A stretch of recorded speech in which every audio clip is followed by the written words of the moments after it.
अस्सलामु अलैकुम वरहमतुल्लाहि वबरकातुहू। आजकल एक बहस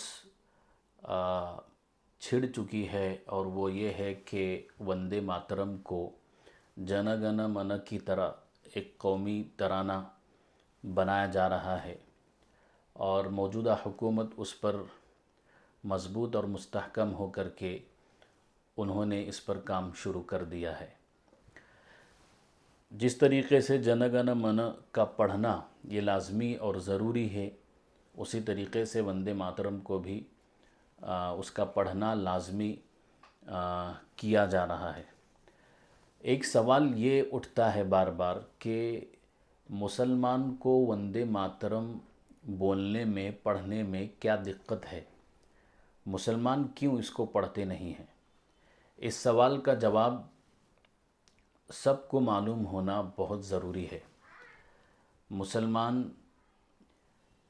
वंदे मातरम नहीं पढ़ता, उसकी वजह यह है कि वंदे मातरम के जो अल्फाज हैं और उसके जो माना हैं ये अक़ीदा तौहीद के ख़िलाफ़ है। और अक़ीदा तौहीद का मतलब ये है कि मुसलमान सिर्फ़ एक अल्लाह की इबादत करता है, उसी के सामने अपना सर झुकाता है और उसके अलावा इबादत में किसी और को शरीक नहीं करता। वंदे मातरम यानी हिंदुस्तान को माँ कहा गया और उसकी पूजा के अल्फाज के वंदना करते हैं, पूजा करते हैं। ये अल्फाज और उसका मीनिंग ये होता है कि हम अपनी माँ की पूजा करते हैं। और मुसलमान अपनी माँ की पूजा नहीं करता, न ही उसकी इबादत करता है, बल्कि मुसलमान सिर्फ़ और सिर्फ़ अल्लाह के आगे झुकता है और अल्लाह की इबादत करता है। अब मसला ये है कि जब मुसलमानों की तरफ से ये कहा जा रहा है कि मुसलमान जो है वो वंदे मातरम नहीं कह सकता है, इसके अलावा जितने भी कौमी तराने हो सकते हैं वो कहता है और कहता आया है। जैसे सारे जहां से अच्छा हिंदुस्तान हमारा है, इसके अलावा और भी बहुत सारे कौमी गीत हैं, जन गण मन है। सिर्फ वंदे मातरम नहीं कहते, इसलिए मुसलमानों को ये जज करना कि ये अपने मुल्क से मोहब्बत नहीं करते, ये अपने मुल्क के वफ़ादार नहीं है, ये कहना गलत है।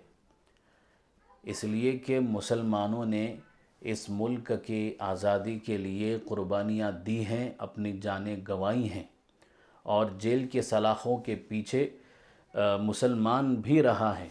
ये एक इतिहास है और ये तारीख़ है जिसको भुलाया नहीं जा सकता। आज भी अगर वतन के लिए, मुल्क के लिए क़ुरबानियों की ज़रूरत पड़ती है, जान पेश करने की ज़रूरत पड़ती है, तो मुसलमान कभी पीछे नहीं हट सकता। तो सिर्फ़ इस एक चीज़ के लिए कि वंदे मातरम पढ़ना ही है, इस पर ज़ोर और ज़बरदस्ती करना कहाँ तक सही है। आज मुल्क में कई सारे मुद्दे हैं, बेरोज़गारी का मुद्दा है, किसानों का मसला है, अब नया जो शिक्षा का मसला चल रहा है, एजुकेशन का मसला चल रहा है। हुकूमत को इन पर बातचीत करना चाहिए, इन पर चर्चा करना चाहिए, उसके लिए प्लान बनाना चाहिए और लोगों के दिलों के अंदर जो शुकूक और शुबहात हैं इनको लेकर के उसको दूर करने का काम हुकूमत का है। और हुकूमत लगी हुई है कि वंदे मातरम को लाजमी करार दिया जाए, हर एक को इसको पढ़ना है। तो मुझे ये लगता है कि मुसलमान के लिए ये सही नहीं है, उसके अक़ीदे तौहीद के ख़िलाफ़ है। तो मैं हुकूमत से ये गुज़ारिश करता हूँ कि वो ऐसे मुद्दों को छोड़ करके जो ज़रूरी मुद्दे हैं, जो पूरे मुल्क के अंदर इस वक्त जो है वो चल रहे हैं, उन पर ज़्यादा ध्यान देने की ज़रूरत है और मुसलमान को इस पर मजबूर नहीं करना चाहिए। अस्सलामु अलैकुम वरहमतुल्लाहि वबरकातुहू।